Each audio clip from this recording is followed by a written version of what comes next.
William T? Je pense que c'est une loi qui est plutôt technique, qui permet d'améliorer, l'efficacité de la politique migratoire française, mais ça oublie beaucoup d'enjeux. Le premier enjeu que je vois, c'est qu'en fait, on ne définit pas une vision sur la question migratoire.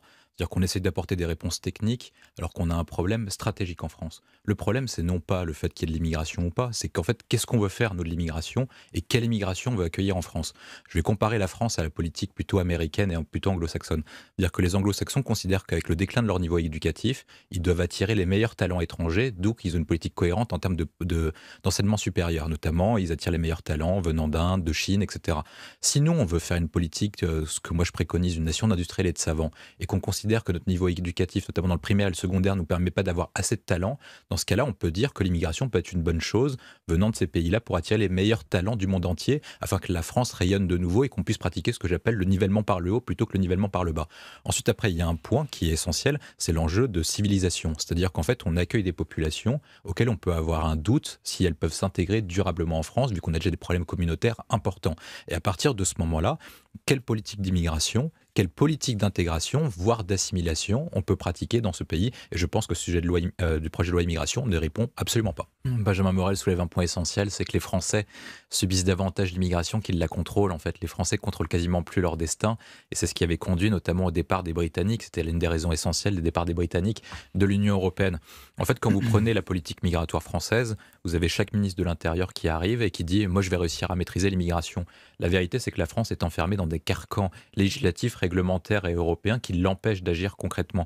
Quand vous prenez par exemple ce qui a été évoqué, dire que la France doit se mettre en conformité, c'est ce qui s'est passé pardon, avec l'imam Hussein, avec l'article 8 de la Convention européenne des droits de l'homme qui impose un respect du droit à vie privée et vie familiale. C'est-à-dire que vous avez un ensemble de points qui en fait empêchent le juge, qui empêchent l'action publique des gouvernements. Et ça pose une question essentielle, c'est-à-dire est-ce que les gouvernements qui sont élus démocratiquement Mmh. peuvent appliquer une décision qui est souveraine? Mmh. Si vous posez la question par référendum sur la question migratoire, il est vraisemblable qu'on arrive à un résultat entre 60 et 70%. Et donc, ça pose un véritable point démocratique. Moi, je pense qu'il faut agir sur 3 points essentiels.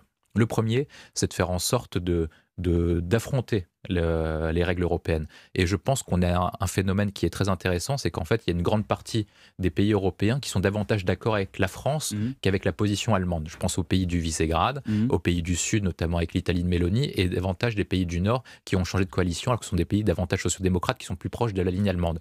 Le deuxième point essentiel, c'est de changer la législation. C'est-à-dire qu'il faut faire en sorte de pouvoir maintenir des efficacités en termes migratoires. Et ça suppose sur plusieurs éléments. Un, je pense qu'il faut changer le principe français qui est, quand vous venez sur le territoire français, vous dites que toutes les personnes qui viennent illégalement sur le territoire n'ont droit ni à un titre de séjour, ni d'être naturalisées, ça devient illégal. Ça suppose ensuite, après, qu'ils fassent des demandes d'application dans ce que j'appelle des hotspots, c'est-à-dire qu'en fait, ils fassent des demandes d'application d'entrée sur le territoire français, soit dans nos ambassades, dans les pays Mmh. étrangers, Mmh. et si le pays n'est pas sûr, ils vont dans le pays le plus sûr. Et il y a un troisième point, c'est qu'il faut revisiter les accords bilatéraux qu'on a passés avec certains pays, notamment les pays du Maghreb, qui concernent 45 à 55% de notre immigration légale et illégale. Par le parquet national financier, William T? Oui, bah moi je pose une question. On va dire que faut pas être complotiste, mais c'est des coïncidences qui se rapprochent dans un laps de temps très court et qui arrivent à des moments qui sont plutôt similaires, alors qu'on sait qu'une grande partie de la fonction publique, dont L'accord les est assez magistrats. épaisse, non? Oui, et puis après on se dit aussi que les magistrats vraisemblablement sont contre la réforme des retraites, donc c'est normal que ça arrive à ce moment-là. Donc je pense que ça pose une question essentielle, c'est la question de la judiciarisation de la vie politique. C'est-à-dire qu'en fait, plutôt que de débattre sur la question des idées, une partie des magistrats considère en fait qu'il faut inculper davantage les personnes pour ceux qui sont que pas davantage pour ceux qui se portent, alors que ça déplace le véritable sujet. On a parlé tout à l'heure de la question démocratique Mmh. essentielle, du fait que les Français se sentent dépossédés d'une partie de leurs prérogatives. Et là, on a un peu la même chose. Que le projet de loi soit minoritaire, c'est le cas. Mmh. On sera tous d'accord dessus. Mmh. Qu'ensuite, après, il faut avoir une bataille parlementaire, voire une bataille dans l'opinion publique, ça Mmh. doit être davantage le cas. Mais que les juges s'accaparent et contrôlent davantage la démocratie, ça pose davantage de problèmes. On peut se poser différentes questions sur cette affaire en l'espèce. Les faits remontent à 2009-2010. C'est-à-dire 2009, que ouais. les juges n'ont pas réussi à trouver la question du favoritisme en 12 ans ou en 13 ans. Ça pose d'autres questions sur d'autres personnalités, d'autres affaires qui ont été portées, qui ont bouleversé l'équilibre d'un scrutin, comme celle de l'affaire de François Fillon, par exemple, un autre scrutin s'est déroulé en 2012. Entre les deux tours, Mediapart avait donné une lettre en disant, voilà, Nicolas Sarkozy, formellement, on a la lettre, a reçu 50 millions de dollars de Kadhafi alors que celui-ci était décédé. Et elle était parfaitement scannée, toute parfaitement propre, alors qu'à l'époque, Tripoli était sous les bombes. Donc évidemment, ça avec pose... Ziad Takieddine qui a changé de version trois fois. Donc ça pose davantage de questions. Moi, je pense qu'il y a un point existentiel. Je pense que ces 2 points existentiels portent sur 2 choses. Le rôle des juges dans une démocratie. François Mitterrand disait faites attention aux juges, ils ont tué la monarchie, ils vont tuer la République. Et il y a un deuxième point qui est essentiel, c'est la question de la responsabilité judiciaire. C'est-à-dire que dans ce pays, les politiques sont responsables. Quand les policiers commettent une action, ils sont responsables devant l'IGPN et risquent leur carrière. Quand vous êtes journaliste et vous commettez des infractions aux règles éthiques, vous êtes sanctionné soit par votre direction, soit par un comité. Et tous les points ont un point de sanction. Il y a juste une seule profession qui n'a aucun contrôle, ce sont les magistrats. Et ça pose un point existentiel dans notre démocratie, parce que c'est le 3e pouvoir, sans contre-pouvoir et sans contrôle sur ce pouvoir-là. Je pense que ça pose un problème existentiel qui peut conduire à un basculement de régime. Benjamin Morel, traite William T. Moi, je suis de plus en plus sceptique depuis janvier. Je pense qu'il s'est trompé de timing. Il aurait dû le faire en 2 temps. C'est Emmanuel Macron. Emmanuel Macron, et je pense qu'Emmanuel Macron a dû le faire en 2 temps. La première partie, c'était de faire passer le report de l'âge via PLFSS, où il avait l'usage du 49.3 de façon discrétionnaire, c'est-à-dire qui était permis par la Constitution. Et ensuite, après, davantage porter la question de la justice du système de retraite dans un second temps, en portant 2 questions essentielles, celle des régimes spéciaux et celle des règles de calcul différentes entre le public et le privé. Parce que ce qu'on oublie de dire dans cette réforme des retraites, et c'est un des points essentiels, c'est-à-dire, pourquoi est-ce qu'on fait cette réforme des retraites? Parce qu'en fait, est-ce que le régime privé général est à l'équilibre dans les prochaines années? Oui. Par contre, le régime des fonctionnaires était déficitaire de 30 milliards d'euros, et le régime des spéciaux est déficitaire de 8 milliards d'euros. Ça veut dire qu'en fait, ceux qui bloquent le pays, en fait, sont ceux qui bénéficient davantage des injustices du système, alors que ceux qui subissent les blocages actuellement sont ceux qui vont devoir travailler plus et fournir plus d'efforts à cet égard.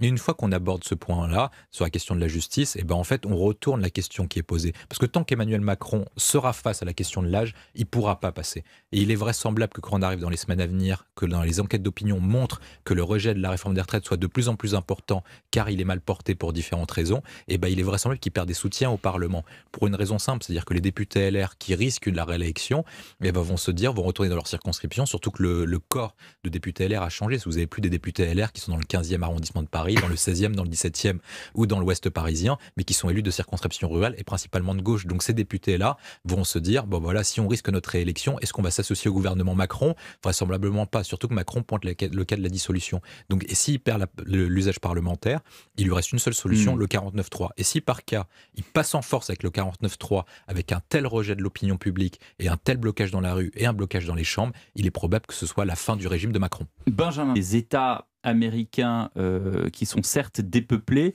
Wyoming, Montana, Dakota du Nord, mais qui sont stratégiques en ce qui concerne l'armement américain. Est-ce qu'il faut s'inquiéter, William T? Oui, moi je pense qu'il faut s'inquiéter pour plusieurs raisons. La première, c'est que moi j'ai du mal à ne pas voir une réponse chinoise à la visite de Nancy Pelosi à Taïwan, parce que les autorités chinoises considèrent que Taïwan fait partie de leur territoire en raison de la politique de la Chine unique, et qu'ensuite, après, ils testent la résistance américaine, auquel ils font très attention à leur espace aérien depuis les attentats du 11 septembre 2001. Et c'est pour tester via quelque chose d'anecdotique qui n'est pas menaçant, mais c'est pour voir quelle sera la réaction américaine, comme ils font à Taïwan, en type si par cas quelqu'un s'introduit sur l'espace aérien.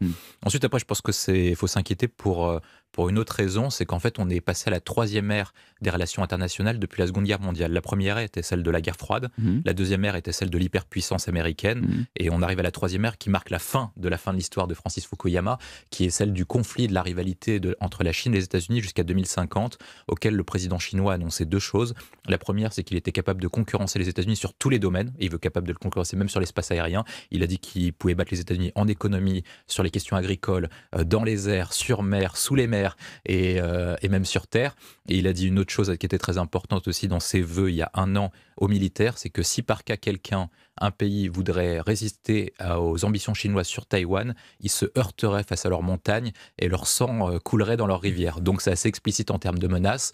Et le 3e point que je vois qui est le plus intéressant, c'est qu'on approche petit à petit de la date fatidique de 2024 avec 2 échéances précises. L'élection de la présidence à Taïwan, pour voir quel sera l'état de Taïwan. Et le 2e point, c'est l'élection à la présidence américaine en novembre. Et moi, je n'exclus pas, Je pense qu'il faudra faire très attention. Une invasion chinoise entre novembre 24 et janvier 25, si vous avez un changement de président des États-Unis, notamment s'il devient républicain, parce qu'en fait... Une invasion chinoise, c'est-à-dire c'est-à-dire que la Chine pourrait essayer de récupérer Taïwan par la force, en raison d'une chose précise, c'est-à-dire que depuis 2021... Y compris au sol ? Au sol, je ne l'exclus pas. À partir de 2021, ils ont commencé à construire des navires auxquels ils avaient besoin de 3 ans pour pouvoir en faire assez, pour pouvoir envahir Taïwan.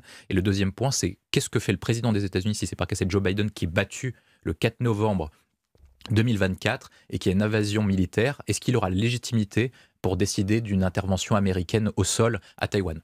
Benjamin. Parce qu'en fait, Xi Jinping est dans une situation qui est particulière. C'est le 3e empereur chinois depuis le premier étant Mao Tse-tung et le deuxième étant Deng Xiaoping. Et il a réussi à s'accaparer les pouvoirs de façon exceptionnelle pour 2 raisons précises. La première, c'est qu'il a promis de récupérer Taïwan. Et la deuxième, c'est de fixer l'horizon de superpuissance chinoise d'ici l'horizon 2049 pour fêter le centenaire de la République populaire de Chine. Et pour montrer qu'il est capable de réussir ça, ces 2 éléments, il doit faire face aux États-Unis d'Amérique. Et vraisemblablement, il va être tenté, au vu de ses difficultés internes en raison de la politique zéro Covid, de la faible croissance chinoise, de réussir sur les autres plans qui sont principalement en termes de politique étrangère. Est-ce qu'il peut intervenir sur la question de l'Ukraine ? Vraisemblablement pas, au vu des intérêts chinois de commerce avec l'Union européenne et de ses intérêts stratégiques avec la Russie. Est-ce qu'il peut intervenir sur un autre théâtre d'opération ? Non. Donc il lui reste 2 espaces d'intervention, affronter l'hégémonie américaine ou le cas de Taïwan.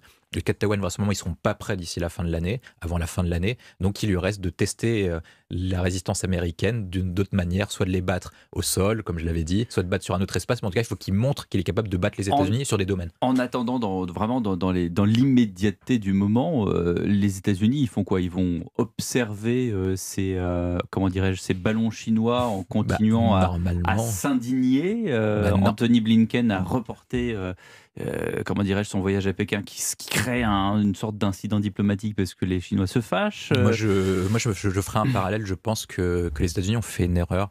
Je pense qu'ils auraient dû abattre les ballons en raison de... Ah bon ? Oui, je pense qu'ils auraient dû les abattre parce qu'ils ont fixé une doctrine qui était claire à partir du 11 septembre 2001, c'est que l'espace aérien américain est inviolable. Et donc, ils doivent maintenir... Là, on est au-dessus des couloirs aériens, quand même. Oui, mais je pense qu'ils auraient dû le faire pour marquer une question de principe. Et je vais l'illustrer par un deuxième élément. C'est ce qu'avait fixé comme ligne rouge Barack Obama en Syrie. Il avait dit, si Bachar al-Assad utilise les armes chimiques, les Américains bombardent. Il ne l'a pas fait. Et ce qui avait conduit au déclin en effet, on en a de parlé la puissance, très longtemps dans une autre émission. de la puissance américaine. On dit beaucoup de choses dans cette émission. De la puissance américaine. Et pour montrer la supériorité morale et hégémonique des États-Unis, juste par le principe, ils auraient dû abattre Même les ballons. Si on a dit que les débris pouvaient causer des dommages à la population, on était au nord des États-Unis. Sur ce genre d'affaires, vous êtes sur une question de principe. Les États-Unis, je trouve, perdaient la bataille contre la Chine jusqu'à l'arrivée de Donald Trump et de sa lancée de guerre commerciale. Je trouve qu'ils commencent à reprendre la main, notamment avec l'intervention de Biden qui avait dit qu'en cas d'invasion de Taïwan, les États-Unis interviendraient militairement.